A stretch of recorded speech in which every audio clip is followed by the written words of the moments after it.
आधी दिवस झाला धन्य सोनियाचा भला, झाले संतांचे संगती, बळवे भोजन निवृत्ती, रामकृष्ण नामे बळवे मोही अति प्रेम, आधी संतांचे झाले संतांचे संगती, बळवे भोजन निवृत्ती, तुका म्हणे आला शरीर सारा हा काला, झाले संतांचे संगती, बळवे भोजन निवृत्ती.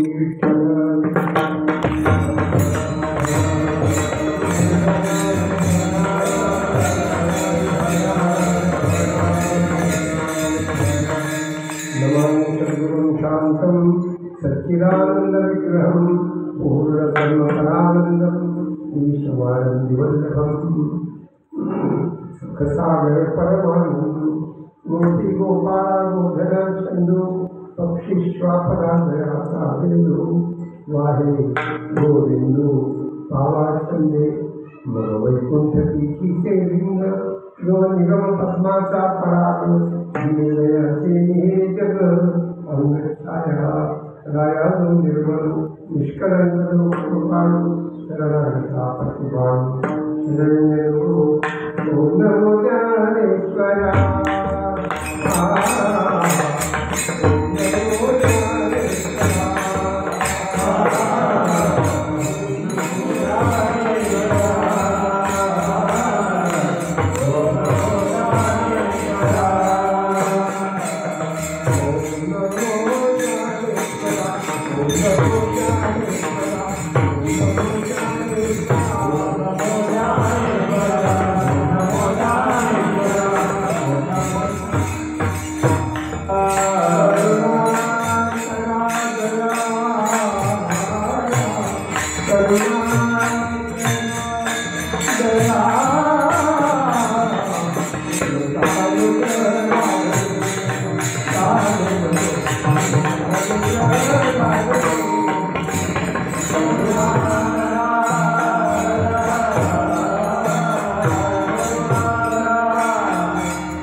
आधी दिवस झाला धन्य सूर्याचा भला, झाले संतांचे संगती, बळवे होते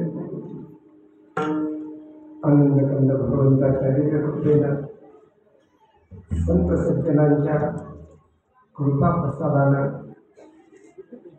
या संस्थेच्या सगळ्या पदाधिकाऱ्यांच्या सगळ्यांच्या अथक प्रयत्नानं गायक वादक भाविक प्रेमळ यांच्या संगतीत गेली 7 दिवस वैकुंठवासी हरिभक्तीपरायण ज्यांना जगद्गुरु संत श्रेष्ठ श्री तुकाराम महाराजांचे शिष्यत्व, त्यांची सेवा, त्यांचं अभंगलेखन इत्यादी मोठी सेवा घडली त्या वैकुंठवासी संताजी महाराजांच्या पुण्यस्मरणाच्या निमित्तानं आपल्याला ही सगळी सेवा घडली आणि त्या सेवेचा सगळ्याचा कळस म्हणून आजचे हे कार्याची सेवा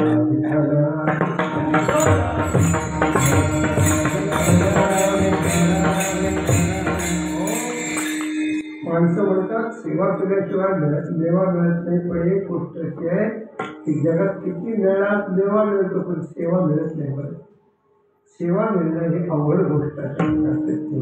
सेवा धर्म अति अवघड असं संतांनी त्या ठिकाणी म्हटलेलं आहे. तात्पर्य असं आहे की या 7 दिवसांच्या सेवेत प्रतिवर्षाप्रमाणे एका पुराणाचे चिंतन करता करता या वेळेला मत्स्य पुराणांचा मागोवा आपण घेतला. शेवटी थोडासा लाभ आम्हाला मिळाला. 1 दिवसाकरता थोडासा, एका दिवसाच्या पेक्षा मत्स्य भगवंताचा अवतार. मत्स्य कूर्म वराह नृसिंह वामन परशुराम श्रीराम श्रीकृष्ण बौद्ध कलांची वगैरे आहे. असं तेव्हा त्यांच्या गौरी महाराजांना असा प्रश्न विचारला की मत्स्य पुराण आहे आणि बाकीचे अवतार व्हायचे आहेत. मत्स्य पुराणामध्ये नरसिंह भगवंताचं वर्णन कसं आलं, वामनांची कथा कशी आली, असं गमतीला विनोदानं विचारलं. तेव्हा त्याने सांगितलं की हे असे अवताराचा असा क्रम नाही. सृष्टीचं चक्र आहे आणि त्या सृष्टीच्या चक्रामध्ये कल्पकल्पांतरी निरनिराळे अवतार परत मागे पुढे अशा प्रकारचे होत असतात. असं मग मत्स्यपूर्व वराह नृसिंह हा क्रम कसा लावला त्याचं उत्तर असं आहे की भगवंतानं अनेक अवतार घेतले, पण त्याच्यामध्ये उत्तरोत्तर विकसित अवतार होत झाले आणि पूर्व अविकसित अवतार होत. तर मत्स्य अवतार हा पहिला. उपनिषदामध्ये असं आहे की हे सगळे जे प्राणी निर्माण झाले 84 लक्ष येऊन, याच्यात एकापेक्षा एक सुंदर, एकापेक्षा एक बळकट, एकापेक्षा एक भारी असे झाले. पहिल्यांदा जे झाले ते जलचर झाले, याच्यात राहणारे प्राणी, पाण्यात राहणारे प्राणी झाले. मग नंतर स्थलचर झाले, मग आकाशगामी पक्षी वगैरे त्या ठिकाणी झाले, मग 4 पायाचे झाले, मग मनुष्य झाले. त्या मनुष्यातही निरनिराळे वर्ण झाले, विद्वान झाले काही वगैरे, असे मोठे मोठे अवतार अशी. तर पहिल्यांदा मत्स्य अवतार झाला. या मत्स्य अवतारामध्ये सुद्धा भगवंताने खूप मोठं कार्य केलं. आपण 7 दिवस ऐकलं, वेगळं सांगण्याची आवश्यकता नाही. भागवतात शुकदेवाने मत्स्य अवताराला प्रणाम नमस्कार केला आहे. प्रलय पयसी धातु सुप्तशक्ते मुखेभ्या श्रुतिगणमपनीतं प्रत्युपादत्तः नितिजम कथयदियो ब्रह्मसत्यव्रतानां तमहमखिल हेतुं जिम्मीनन्ततोस्मि. त्या मत्स्यावताराला मी नमस्कार करतो, खुलासा जास्त करत नाही, अशा प्रकारचं वर्णन केलं. असा हा मत्स्यावतार शंखासुरानं वेद गेले म्हणून त्याचा वेदाचा उद्धार करण्यात झाला. कारण असं आहे की वेद असले तर ज्ञान आहे, ज्ञान असलं तर मनुष्याचा उपयोग आहे आणि मनुष्य जीवनाचं सार्थक आहे.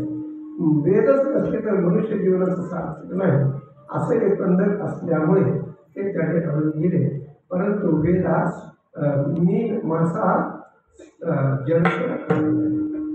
त्याच्यानंतर दुसरा अवतार झाला तो कूर्म अवतार झाला. कूर्म म्हणजे कासव. त्याच्यापेक्षा जरा सिनियर आहे. म्हणजे कसा मासा पाण्यातच राहतो, बाहेर राहत नाही. पण कूर्म कासव पाण्यातही राहतं आणि बाहेरही राहतं. 2 गोष्टी झाल्या. तिसरा जो अवतार आहे वराहाचा झाला. वराह पूर्ण जलचर नाही, स्थलचर आहे. वराह यज्ञवराह झाला. त्याच्यानंतर 4था अवतार अजून डेव्हलप झाला. अर्धा प्राणी तिसरा स्थलावरचा बरा आपण प्राणीच झाला शेवटी. चौथा नृसिंहाचा अवतार झाला, अर्धा सिंह अर्धा माणूस झाला.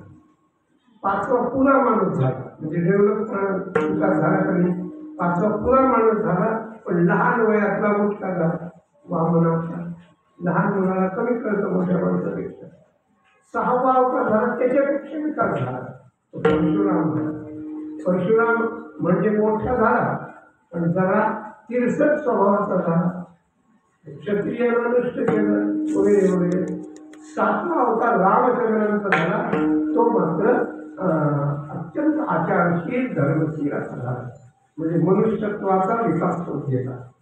आणि आठवा अवतार जो झाला तो भगवान श्रीकृष्णांचा झाला. हा मात्र पूर्ण अवतार झाला. आणि तोच पुढे पंढरीच्या विटेवर बौद्ध रूपाने येऊन बसला. असं मला असं म्हणायचंय की मत्स्यावतारापासून श्रीकृष्ण अवतारापर्यंत हे अवतार परत उत्तरोत्तर विकासाला पावत गेलेले आहेत. आणि मनुष्यानं सुद्धा असंच लहानपणी असताना काहीच कळत नसतं, थोडं मोठं झाल्यावर आई थोडं शिकवते, वडील थोडं शिकवतात, मग गुरुजी थोडं शिकवतात, मग जगात वावरताना शिकता येतं, मग पुढं नोकरी केल्यावर नंतर ऑफिसर शिकवतात, नंतर लग्न झाल्यावर बायको शिकवते आपल्याला, किंवा आपण शिकवतो तिला, कोणी कोणाला करू.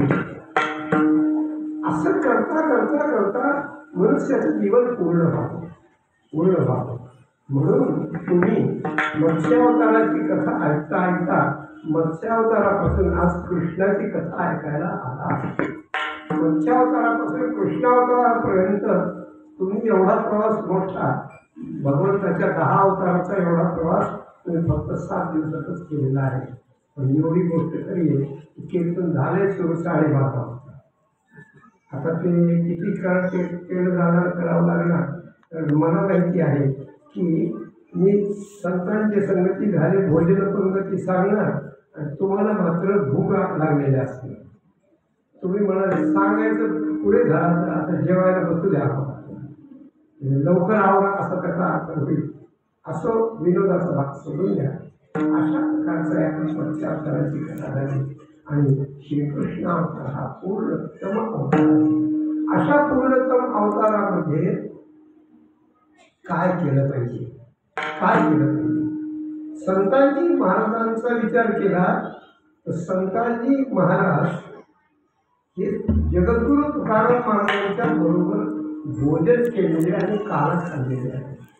कदाचित आज सेवेला निवडलेला जगद्गुरु तुकाराम महाराजांचा जो अभंग आहे तो संतांजी महाराजांनी आपल्या हाताने घेऊन काढलेला असणार. त्याप्रमाणे त्यांनाही संतांच्या संगतीत जेवण मिळालेलं असणार. तुकाराम महाराजांच्या संगतीत मिळालेल्या भोजनाचं वर्णन जर तुकाराम महाराजांच्या बरोबर संतांजी महाराजांनी लिहिलं आणि केलं असणार, त्यांच्या पुण्यस्मरणाच्या निमित्तानं आपणही संतांच्या संगतीत झालेलं 7 दिवसाचं भोजन आणि आजचंही काल्याचं भोजन आपण जर करणार आहोत तर कानानं त्या भोजनाचं वर्णन ऐकावं आणि मग भोजन करावं. यातली लज्जत, यातला रस, यातली चव, यातली टेस्ट काही निराळी असणार आहे.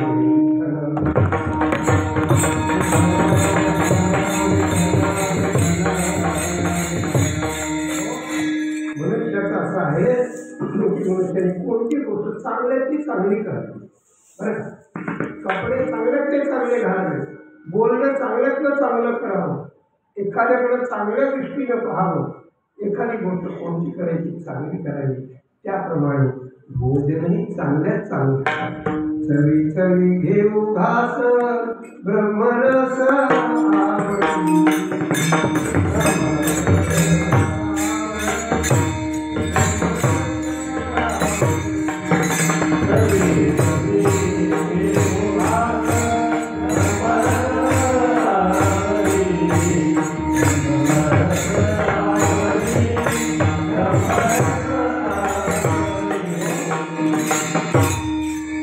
चवी घेऊ घास ब्रह्मरसावळी. हा काला इतका महत्वाचा आहे की अशा प्रकारचा महत्वाचा वैकुंठिक वैसे नाही काही वैकुंठात याचा लाभ नाही असा काळ आहे.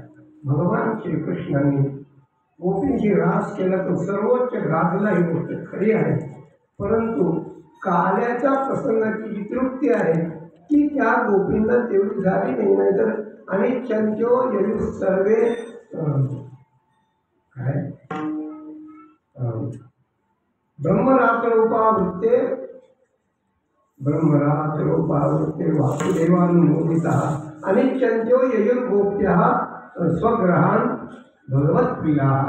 भगवद्गीता प्रिय असलेल्या गोपी अशा प्रकारचा लंबा रास झाल्यानंतर अनिच्छेने ययुर्गोप्या, अनिच्छेने त्यांना परताव वाटत नव्हतं, पण त्या घरी परतल्या असं आहे.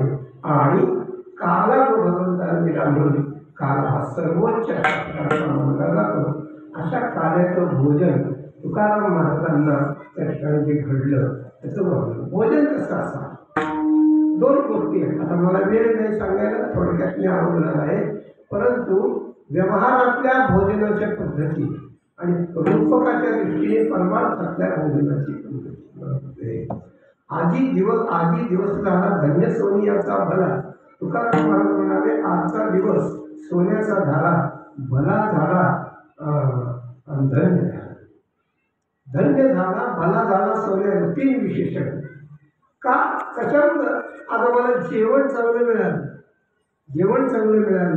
जेवण चांगल्या पदार्थांनी केलेलं असावं, बरं का. जेवण चांगल्या पदार्थाने, जेवण निगुतीने केलेलं असावं, जेवण बळवं केलेलं असावं, जेवण चवदार असावं, जेवण रसाळ असावं, जेवणामध्ये आणि त्या ठिकाणी सगळे पदार्थ चांगल्या प्रकारे केलेले असावे. अशा प्रकारचं भोजनाचं वर्णन आहे. आणि अशा भोजनाने मिळालेली जी तृप्ती आहे ती तृप्ती मनुष्याला समाधान देते. पण व्यवहारातल्या जेवणात एकदा झाला की 3-4 तासाने तुला भूक लागते. पण परमात्माचं जेवण असंच आहे, निवृत्तीचं आहे, संतांच्या संगतीतलं आहे, बर्व आहे, सगळ्या प्रकारचं आहे. पण त्याची तृप्ती नाहीशी होत नाही. ती निरंकुशा तृप्ती मिळालेली श्री तुकाराम महाराज संतांच्या संगतीत झालेल्या भोजनाचं वर्णन अभंगाच्या पहिल्या.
दिवसाचे 3 विशेषण.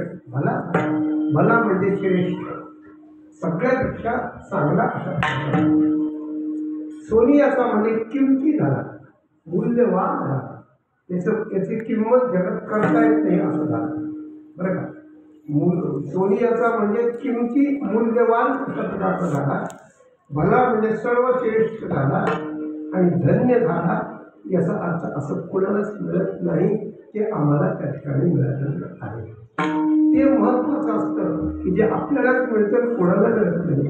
ते महत्त्वाचं असतं की जे सगळ्यात चांगलं असतं, आणि ते महत्त्वाचं असतं की त्याची किंमत करता येत नसते.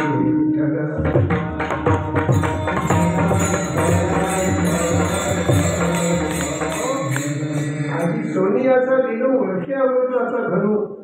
सोनियाचा दिनू अमृते पाहला नाम आठवीचा प्रकट बै झाला. असं सोन्याचं म्हणजे सुंदर श्रेष्ठ आणि धन्य काम म्हणजे कोणालाच नाही मिळालं असं त्या ठिकाणी झालं. काय झालं असं असं काय झालं? तुकाराम महाराजांचे जीवन पहा. तुकाराम महाराजांना कधीही जेवण पोटभर आणि नीट मिळाल्याचं त्यांचे चरित्र ऐकायला मिळत नाही. कधीतरी फक्त एकदा आवडीचा भाऊ आला होता म्हणे, बरं का. मग तिनं उसणं करून सगळा स्वयंपाक केला होता, आपल्या पद्धतीनं केला. आणि महाराजांना सांगितलं होतं आज भंडाऱ्यावर जायचं नाही बरं, आज इथंच थांबायचे, आज माझ्या भावाबरोबर तुम्हाला जेवायला बसायचे. तुकाराम महाराज ते बरं झालं, परवडी आणि जेवायचे अख्खे चांगलं जेवायचं तर चला, नाही तर मग गेला असतो ती धर्मशाळेत जेवायला. तेव्हा ते जेवायला बसलं तुकाराम महाराजला.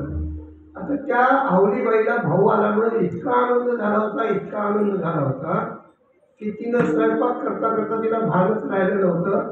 आणि पदार्थातल्या कोणत्याच भाजीत काय, वरणात काय, कशात काय मीठ घातलं, मीठ वापरलं नाही, मीठ बिना मिठाचा स्वयंपाक केला. तुकाराम महाराजांना जेवायला बसवलं, भाऊ जेवायला बसला. भाऊ साखर मागत हे खातोय, पुन्हा ठेवतोय, पुन्हा खातोय, काहीतरी करतो. तुकाराम महाराजांना गपागप चालू झालं, सुरू झालं. त्याला चवीचं काहीच नाही, चवीचं काही नाही. हो, ज्या अभंगात महाराज चवीचं वर्णन करतात, पण स्वतः या पदार्थाच्या चवीचं काही महत्व त्यांना नव्हतं. काय खातो आम्ही असं या सांगते, अशा प्रकारचं भरपूर जेवण तुकाराम महाराज. चांगलं जेवण पण बिना मिठाचं त्यांनी त्या ठिकाणी खाल्लं.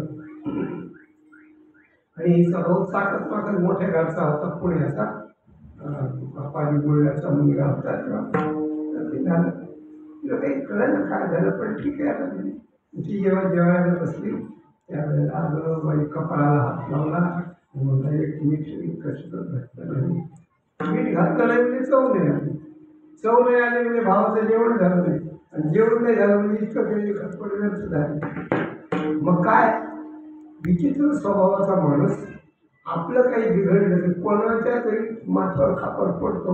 मग जिजाबाई कवळ कडाडल्या, कोणावर? आपल्यावर नाही, तिच्या नवऱ्यावर कवळ कडाडल्या. मला कळत नव्हतं का? मला सांगायचं नाही का? काय करीत असता? एक दिवस तुम्हाला सांगितलं काम नीट करीत नाही, मला का नाही सांगितलं मीठ आहे म्हणून, नाही म्हणून नाही का आहे मलाच माहीत नाही, तुला काय सांग, कसं सांगणार असे. याचा अर्थ असा की जीवनात ज्याला अन्नाच्या चवीचा महत्व नाही, जीवनात अनुकूल प्रारब्धानं जेवण ज्याला नीट मिळालेलं नाही, अशा प्रकारचे तुकाराम महाराज भोजन झाल्याबद्दल, चांगलं भोजन मिळाल्याबद्दल त्या दिवसाला धन्यता देतात. त्याला सोन्याचा दिवस म्हणतात आणि धना दिवस म्हणतात. असं कोणतं भोजन तुम्हाला झालंय सांगा अभंगाच्या पुस्तकाच्या.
आपण घरी खातो, घरी आपण काला खातो आणि इथं काला खातो, इथं प्रसाद या भावने. आणि घरी पदार्थ या भावनेला, पदार्थ वेगळा प्रसाद वेगळा. तुम्ही सांगा घरचं अन्न जास्त चवदार लागतं, हॉटेलातलं अन्न जास्त चवदार लागतं. ज्याला माहिती असेल तर आम्हाला माहितीच नाही. हॉटेलात चांगलं लागतं, माणसं चव घेण्यासाठी श्रद्धे वैकुंठवती गंगा महाराज म्हणाले, माणसाला घरचा चहा गोड लागत नाही, हॉटेलात जातो चहा प्यायला, कशा करता तिथला गोड लागतो. ते म्हणजे घरच्या बशीला घरच्या 2-4 माणसाचे तोडले लागले असतात, तिथं 50 माणसाचे तोडलं जाऊन उष्टा झाला असतो म्हणून चांगला.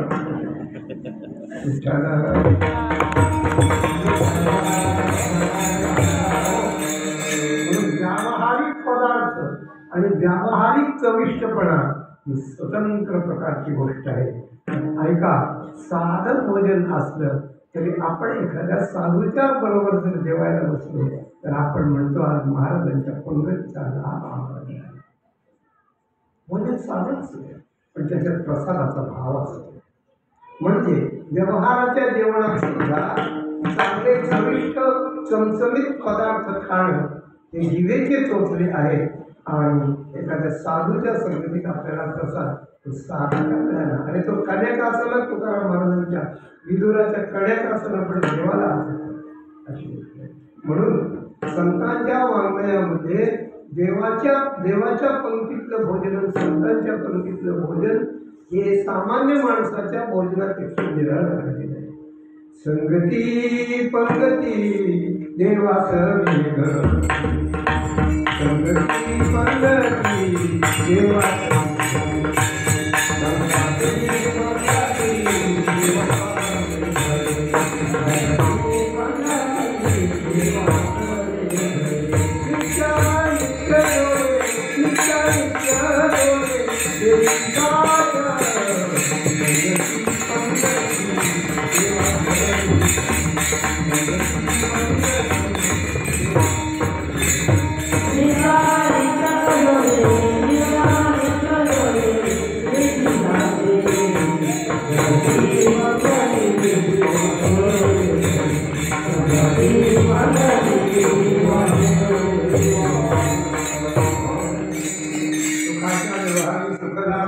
आनंद कोणाला मागे पुढे.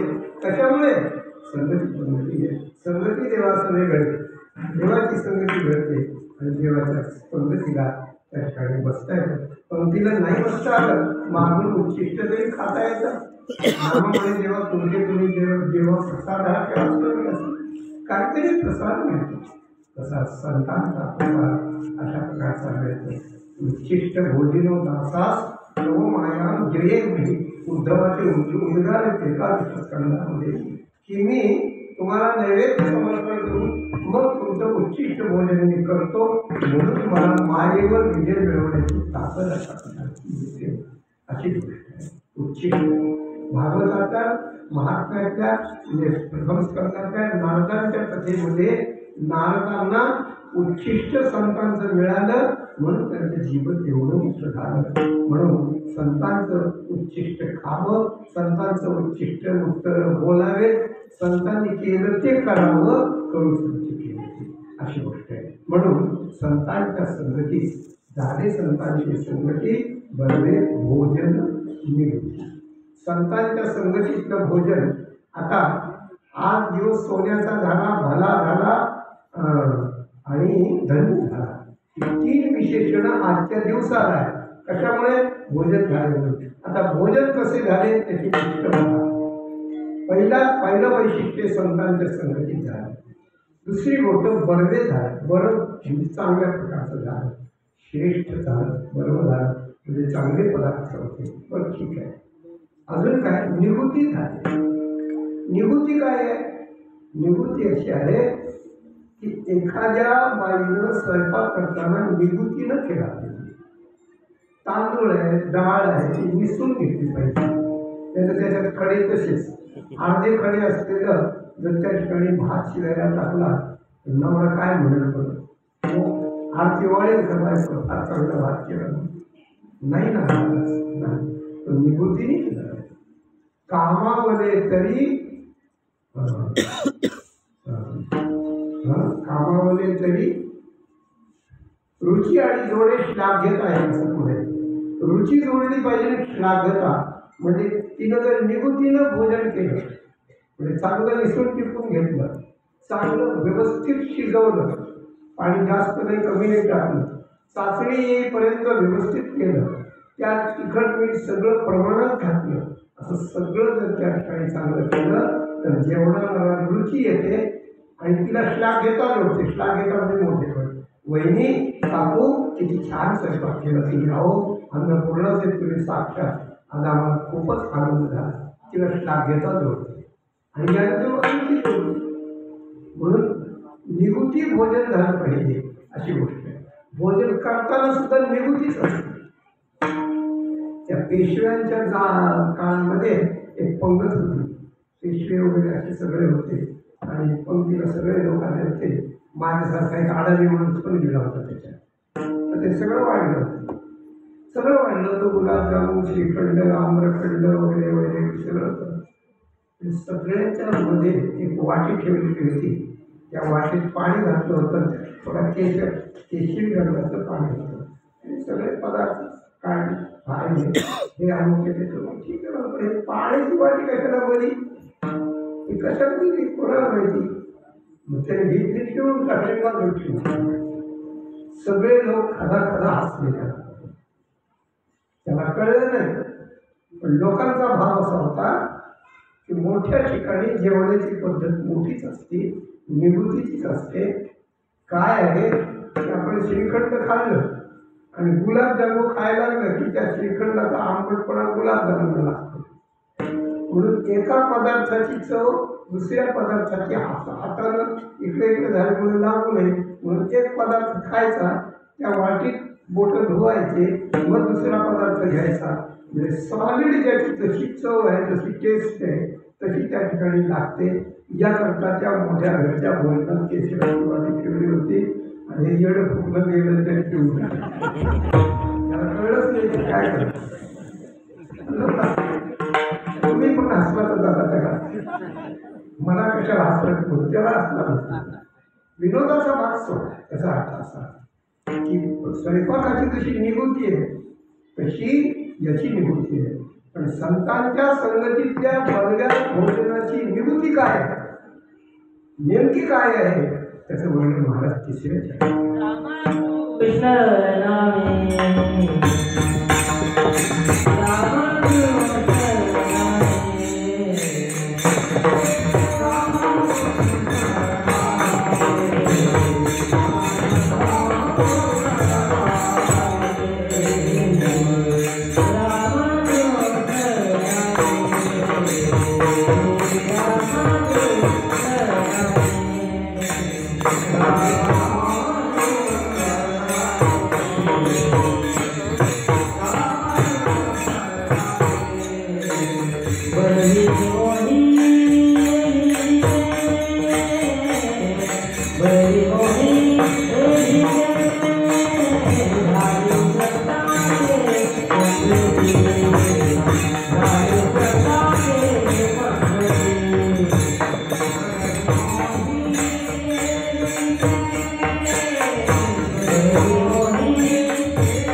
रामकृष्णाने भरली मोही आणि प्रेमी असं म्हटलं.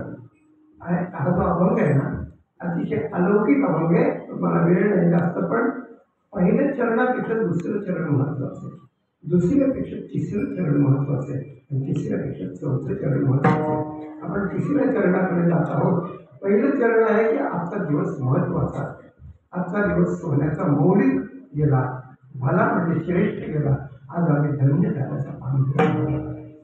कशामुळे भोजन झालं एक, संतांच्या संगतीत झालं दोन, बळवे झाले तीन आणि निगुतीने झालं चार.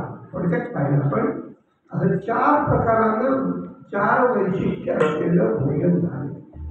भोजन झालं उगा कोणी एखादे कोणी वेगळे वेगळे वेगळे वेगळे माणसं त्या ठिकाणी बसते, इकडे इकडे पाहते, काहीतरी बडबड करते, काहीतरी सिनेमातले गाणे म्हणते आणि तोंडाने खाते, ते नुसतं खात नाही, वचा वचा खातात नाही. एखादं कुत्र जेवण्याचा त्यांच्या गोष्टी काय समाधान. संतांच्या संगतीतलं भोजन बरोबर निवृत्ती असं त्या ठिकाणी असतं. निवृत्तीचा अर्थ पाहताना भोजन निवृत्तीनं झालं असं म्हणताना त्याचं वैशिष्ट्य काय आहे, हे वैशिष्ट्य आता इथून पुढे या भोजनाची पारमार्थिक अवस्था त्या ठिकाणी सांगतात. रामकृष्ण नामे बळवी मोदी यांनी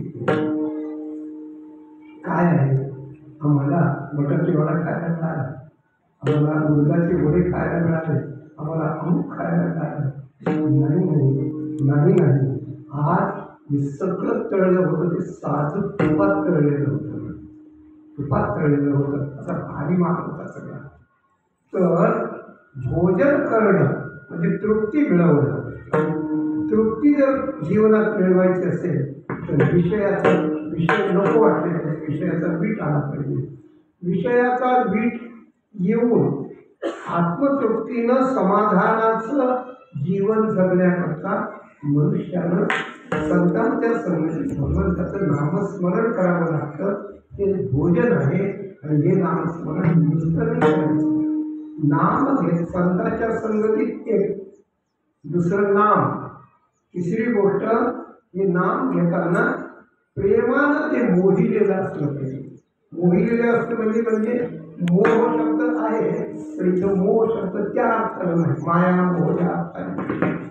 तर बायका काही करताना मोहन घालतात, कणकीमध्ये साजूक तूप घालतात, मग कणिक मांडतात, मग ती पोळी पूर्णाची काय ती चांगली येते. तेव्हा ती म्हणते इतकी चांगली पोळी का लागते मला, मी त्यात मोहन घातलंय, त्याला मऊ येण्या. तर याकरता नामस्मरण करताना ते प्रेमानं मोहिलेलं असलं पाहिजे. बरं, प्रेमे मोहिला साधने काय पाहिजे हरिनामाचं खिचडी दुसरीकडचं पाहिजे, दुसरीकडचं हरिनामाचं प्रेमाचं मोहन त्या अशा प्रकारचं घातलेलं आहे. म्हणून रामकृष्ण नामे बरवी चांगल्या प्रकारची प्रेमानं मोहिलेली आहे. म्हणजे संतांच्या संगतीमध्ये त्यांच्याबरोबर प्रेमात येऊन भगवंताचं ध्यान धारणा करीत रोमांच येऊन डोळ्यातून अश्रू ढळत असताना देहभार आणि देशकाळ विसरून संतांच्या संगतीत जे भजन केलं जातं ते भोजन असतं. त्याच्यातूनच निरंकुशात तृप्ती मिळत असते. अशा प्रकारचा दुसऱ्या चरणातल्या निवृत्ती शब्दाचा अर्थ आहे. असं रामकृष्ण नामानं मोहित निघलेलं आहे.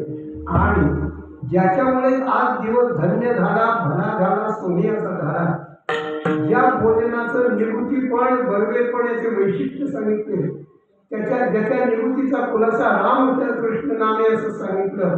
हे भोजन नेमकं कशाचं होतं, पारमार्थिक आणि व्यावहारिक भोजनाचा संगम ज्याच्यात आहे असं ते भोजन काल्याचं होतं. अभंगाच्या शेवट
रसाचा अन्वय.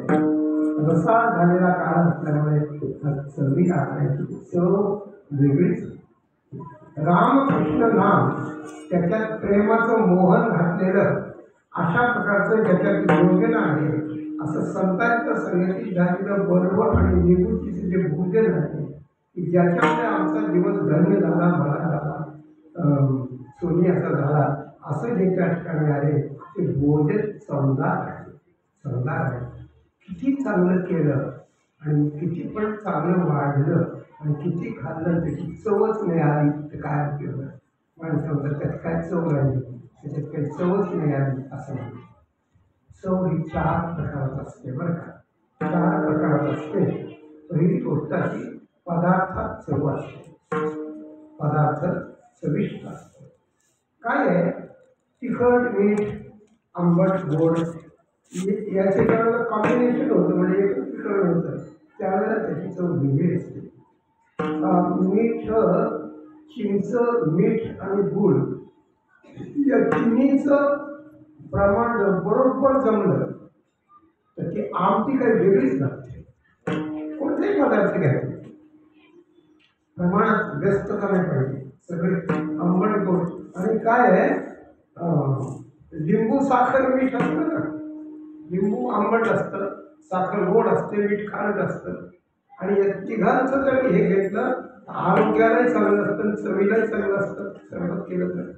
त्याप्रमाणे कोणत्याही पदार्थाचं त्याचं मिलन आहे ते प्रमाणात झालं पाहिजे, चाचणी प्रमाणात झाली पाहिजे, सामुग्री व्यवस्थित पाहिजे, तेव्हा चव येते, तेव्हा पदार्थात चव असते. नुसती पदार्थात चव नसते तर कधी कधी एखाद्याच्या हातालाही चव असते. काकू तुमच्या हाताला काय चव आहे हो, तुम्ही काय असं म्हणून मीठ घेता आणि टाकता, असं 2-4 मिनिटच्या पुस्तकून टाकता, ते इतकं बरोबर होतं आणि ते इतकं चवदार लागतं असं म्हणतात की नाही लोक सांगा म्हणतात. म्हणून एखाद्या माऊलीच्या एखाद्या अन्नपूर्णा माऊलीच्या हाताला चव असते. हाताला चव असते म्हणून काही लोक हाताला चाटीत बसतात का हात चाटल्याने चव लागली का गोड घालत नाही. हाताला चव असते त्या हाताने केलेल्या पदार्थाला चव असते. पहिली गोष्ट करणाऱ्याच्या हाताला चव असते, दुसरी गोष्ट त्या पदार्थाला चव असते. ऐका चांगल्या माऊलीनं केलंय हाताला चव असलेल्या पदार्थालाही चव आहे पण 2 दिवसापासून निर्माण तोंडाला हात चव नाही, तोंडाची चव गेली. ज्या वेळेला माणसाला ज्वर होतो त्यावेळेला माणसाला बारीक ताप येतो त्यावेळेला माणसाच्या तोंडाची चव जाते, त्याला काहीच खावंसं वाटत नाही, खाल्लेलं होत नाही. अशा वेळेस किती भगवान करा काही उपयोग नसतो अशी गोष्ट आहे. म्हणून तिसऱ्यासाठी माणसाने ठेवू नये जोपर्यंत आपल्या तोंडाला म्हणजे जिभेला, तोंडाला म्हणजे ओठाला दाताला चव नसते. जिभेमध्ये ज्याप्रमाणे पदार्थाचा रस टाकण्याचं ज्ञान आहे त्याप्रमाणे पदार्थाची चव लागण्याचंही तिच्या योग्यता आहे. तर ज्या वेळेला प्रकृती बिघडते, ज्वर निर्माण होतो त्यावेळेला तोंडाला अजिबात चव नसते, त्यावेळेला याचा उपयोग होत नाही. म्हणून करणारीकडे तिच्या हाताला चव पाहिजे, तिच्या पदार्थाला चव पाहिजे, खाणाऱ्याच्या जिभेला चव पाहिजे ती. आणि चौथी गोष्ट आहे आपल्या अंतःकरणाची एक चव आहे ज्याला आवड असं म्हणतात. ऐका एखाद्या बाईच्या हाताला चव आहे, तिने पदार्थ चवदार केले आणि त्या तोंडालाही चव आहे पण त्याला जेवायला बसण्याच्या वेळेला कोणाचा तरी फोन आला आणि आपली प्रिय व्यक्ती गेली असं त्याला कळलं तर पंक्तीतून उठू शकत नाही. जायचं तेव्हा जाईल पण त्याला जेवण गोड लागतं बसायला. आरोग्य असताना गोड लागत नाही, पदार्थ चवदार झाला असताना गोड लागत नाही आणि करणाऱ्याच्या हाताला चव असताना सुद्धाही गोड लागत नाही. त्यावेळेला अंतःकरणाची चव म्हणजे अंतःकरणाच्या वृत्तीची समाधानता गेलेली असते. म्हणून अंतःकरण निगेटिव्ह झालेलं असतं. म्हणून माणसाची अंतःकरण वृत्ती प्रसन्न असावी, माणसाचं आरोग्य चांगलं असावं, अंतःकरण वृत्ती प्रसन्न असावी म्हणजे मनाची चव तयार होते. आरोग्य असावं, म्हणजे जिभेची चव तयार होते, पदार्थ सरसता चवदार असावा लागतो आणि करणाऱ्याच्या हातालाही चवदार असते. या 4 चवी ज्या वेळेला एकत्र होतात त्यावेळेला भोजनाचा आनंद माणसाला मिळत असतो. ही सामान्य गोष्ट अशा प्रकारची आहे. आणखी काय एक आहे, रसाळ हा काला. हे काल्याचं वर्णन आहे. भगवंताचा काला कसा होता, भगवंताच्या आणि गोपाळांच्या संगतीत याचं हे वर्णन आहे म्हणजे. तर याचा रस असला पाहिजे. काला सुद्धा नुसते मुरमुरे कोरडे त्याच्यात चिवडा केला त्याचा तर त्याची मजा येत नाही. काला करणारे खास लोक असतात. 30-40 वर्षापूर्वीची गोष्ट आहे. पांडुरंगाच्या दरबारामध्ये पुढच्या मंडपात कथा होती आणि शेवटी काल्याचे कीर्तन होतं बरं का. तर त्यावेळेला सगळे पंढरपुरातले मुख्य लोक आले होते. आपल्या चर्चेसाठी कोणते आले होते. त्यात हरिभक्तीपरायण वैकुंठवासी भानुदास महाराज देवीकर होते, चैतन्य महाराजांची चित्र सगळे होते. पुढं बसले कालच झालं. आणि आधी बडव्यांनी सांगितलं होतं की कार्याचं सगळं आम्हाला जे असेल ते आम्ही करून देतो तुम्हाला काल. आणि पंढरपूरच्या बडव्यांचा काला करणं प्रसिद्ध आहे. ते काला केला त्यांनी. तर असा कोरडा नाही आणि फार पातळ पण नाही, मध्यम मिडियम. मग एका जणाने आणून असा पसाभर काला मला दिला, हातात दिल्यावर मला वाटतं आता खावा, पण सगळ्यांच्याच एकच कसं खावं, खाल्लं तरी इतकं कसं खावं म्हणून मी थोडासा हाताने काढला आणि बाकीचा समोर अंदाज मारत असते त्याला. आणि थोडा राहिलेला काळा जेव्हा तोंडात घातला तेव्हा मला पश्चाताप झाला. मला अजून आठवतंय की निवडीत दिलं त्या क्षणीच खायला पाहिजे होता असं वाटतं. काळाच तसा होता. तुका म्हणाला चवीचाही होता, रसाळही होता, संतांच्या संगतीतला होता, देवाच्या पुढचा होता आणि देवाच्या भक्तांनी भजनी केलेला होता अशी गोष्ट. तेव्हा काल रस असला पाहिजे. जेवणाला पण रस असला पाहिजे. रसिका भुवी भावुका असं म्हटलं. परमार्थाचा नामाचा रस असला पाहिजे, भजनाचा कीर्तनाचा रस असला पाहिजे आणि जेवणाचा सुद्धा रस असला पाहिजे.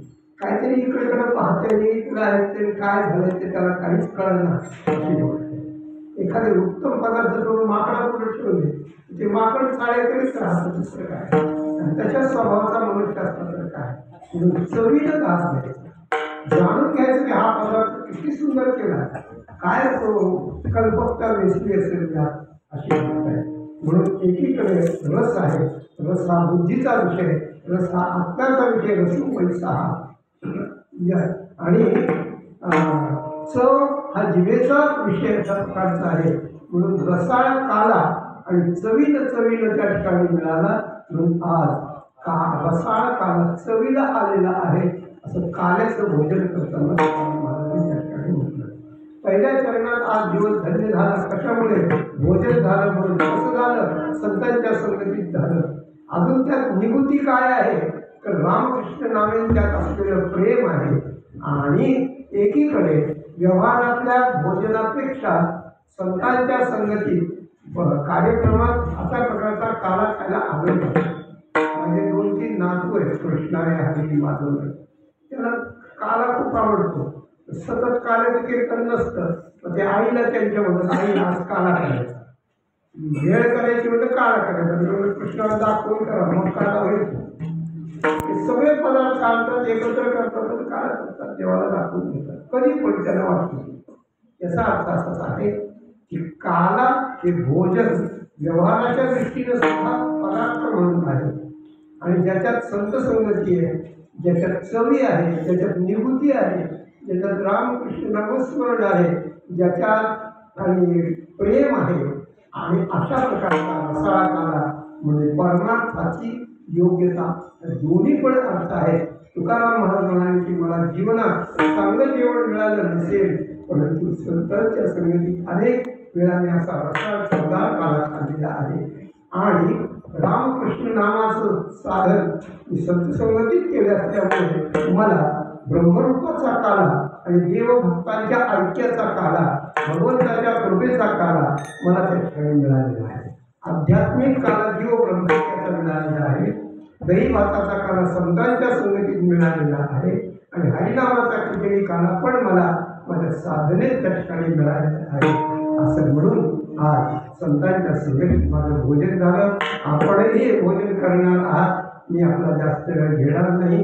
थोडंसं भजन करू, भावाचं असं तुम्ही करून आणि नंतर थोडंसं बोलून आपली सेवा करूया. सगळे हाताने टाळे मुखाने लावून सुंदर असं भगवंताचं भजन करा. सखी भगवान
गोपाळांचा समावेश केला.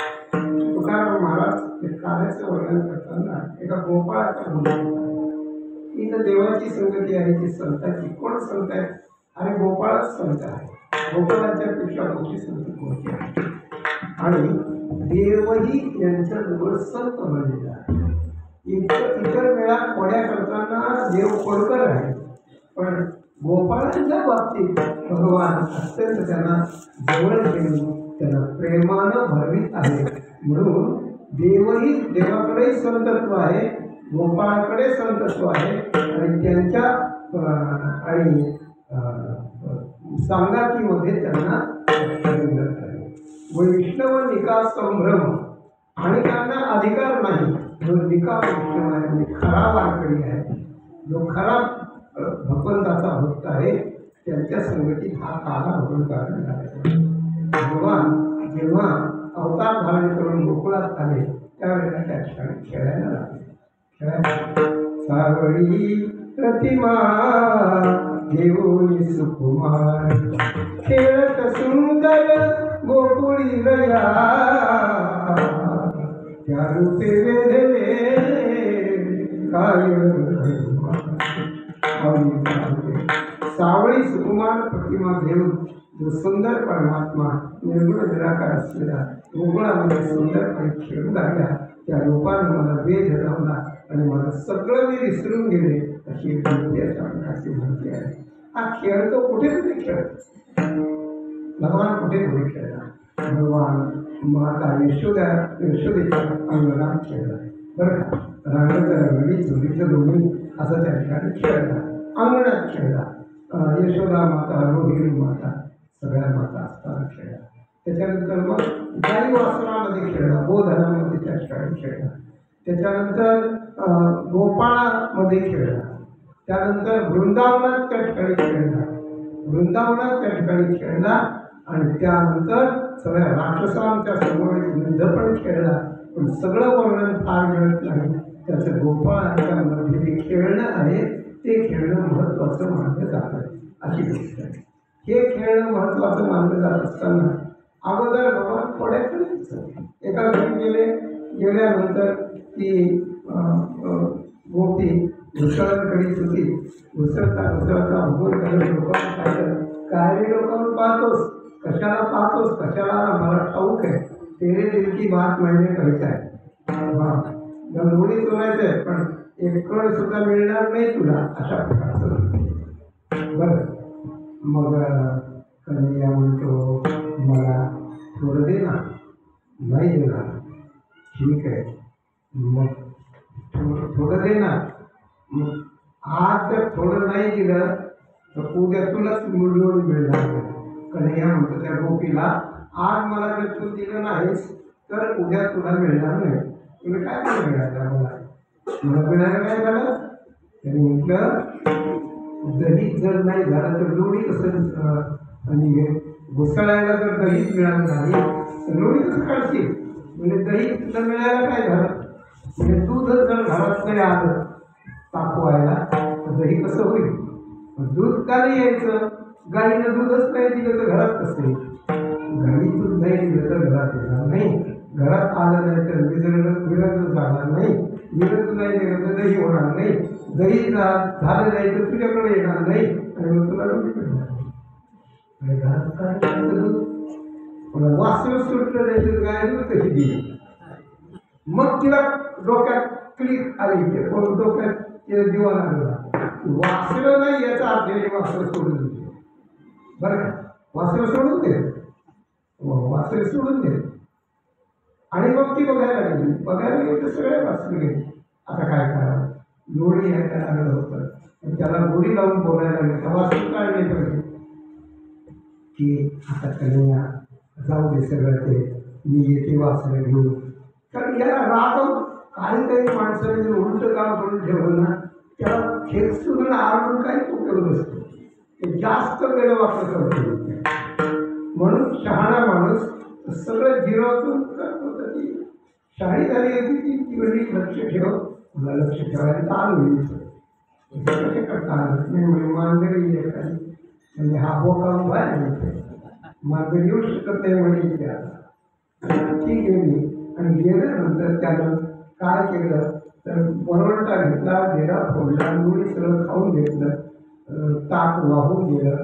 आणि इकडे पाहिलं तिथं बारीक कोवळं मूल बालक पाण्यात झोपवलं होतं. तो आला, डबा पालथा घातला, त्याच्यावर उभा राहिला, त्या पाळण्याच्या चिकनातून हात छोटा घातला आणि त्याच्या बसायच्या जागेला मागच्या मांस जागेमध्ये कचकच चिमटे घेतो.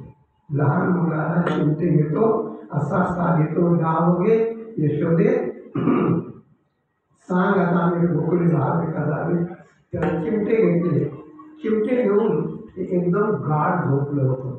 त्याच्या आईनं त्याला नऊ घालून, तीट कादर करून, पाजवून, तृप्त करून, संपूर्ण अंगाई गाऊन झोपी लावून प्रयत्नाने 2 तास प्रयत्न केले होते. आणि मग कामाला ती लागली होती. आणि ती गेल्यानंतर यानं चिमटे घेतले. ते आस्तळून रडायला लागलं, किरकस रडायला लागलं आणि हा टाळ्या वाजवायला लागला, नाचायला लागला. भला हो गया, अच्छा हो गया, क्यों रो रहा है, इसने रो है, असं काहीतरी म्हणायला लागला. असं म्हणल्यानंतर माणसाला असं वाटतं काय देव आहे, हे देवाचं काम आहे. गाढ झोपलेला नंतर चिमटा घ्यायचा आणि आपण हसत बसायचं. आता आसुरी आनंद आहे, पण नाही. भगवंताच्या चरित्रातल्या प्रत्येक कथेचं रहस्य आहे. भगवान काय करीत होते? ज्या वेळेला बालकाला चिमटे घ्यायचे त्यावेळेला त्या चिमट्याच्या ज्या वेदना होत्या आणि त्यामुळे जे रडणं होतं त्यामधून त्या बालकाचं कठोर पाप क्षीण होत होतं. पुढे जे भयंकर भोगायला येणार आहे त्याला ते पाप नष्ट होत होतं. आणि पाप नष्ट होत झाले हे कन्हैयालाच कळत होतं, त्याला कोणालाच कळत नव्हतं. म्हणून तो असा म्हणत होता की बस ये मेरा साथी, माझा सवंगडी आलाय, याचं खूप मोठं प्रारब्ध होतं, आता गेलं, आता तो सुखी होईल, माझे गोपाळ सुखी होतील. असं वरवर पाहताना चिमटे घेऊन तो रडतोय, हा हसतोय असं दिसतं, पण वरवर त्याचं दुःख तो नाही करीत होता.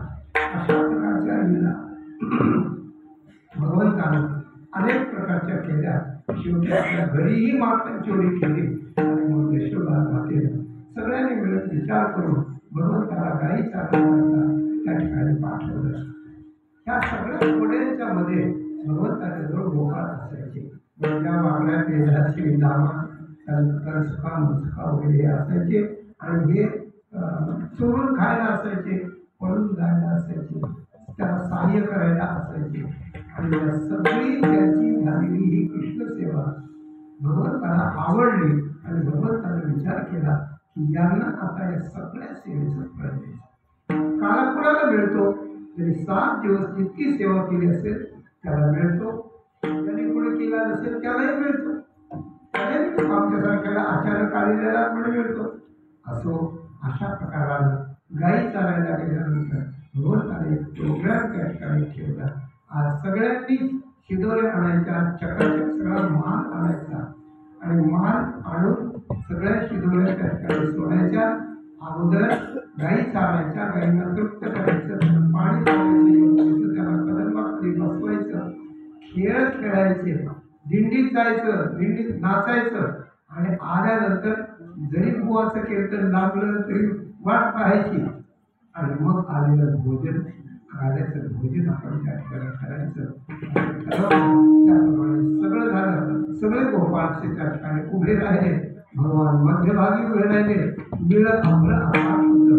आकाश मंडळात देवांच्या विमानांची दाटी झाली होती. ताऱ्यासारखं महत्वाचं त्याला प्रसाद मिळत नाही. त्याचं कारण ते मासे झाले तरी त्याला मिळत नाही, ते देव असले तरी त्याला मिळत नाही. वैष्णव लागतो म्हणून आपले छोटे छोटे पुढे आणि मोठे मोठे मागे सगोल मला काळ पंक्ती बसवल्या. मध्ये भगवान देवळा चरणी उभे राहिले. बासरी कमरेला पंक्ती, शिंग आणि वेत्र काखेत घेतलं, हातात काल्याचे कवळ घेतले. काय करायचं? खाली काल्याच्या शिदोऱ्या काढवल्या तर त्या एकदम मोठ्या ठेवायच्या आणि थोडं थोडं सगळ्यांना द्यायचं, भरवायचं, तोंडात घालायचं, हातात द्यायचं, असं भगवान त्या ठिकाणी देत होते.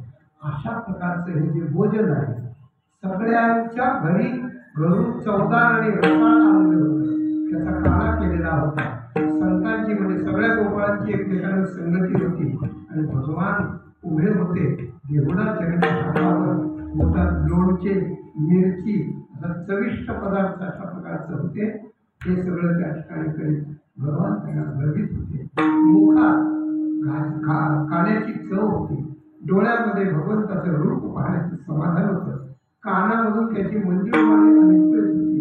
अंतःकरणामध्ये त्याचं ध्यान अशा प्रकारचं होतं.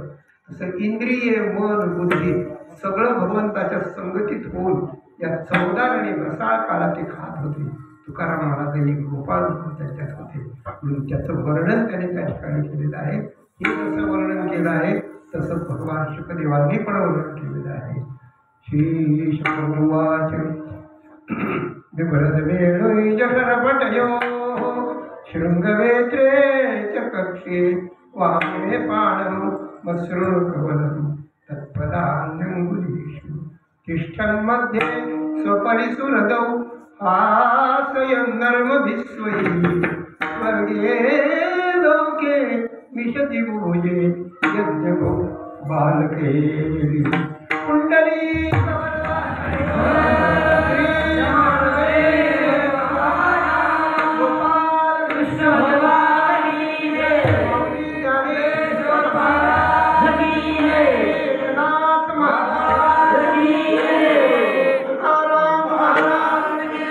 Jai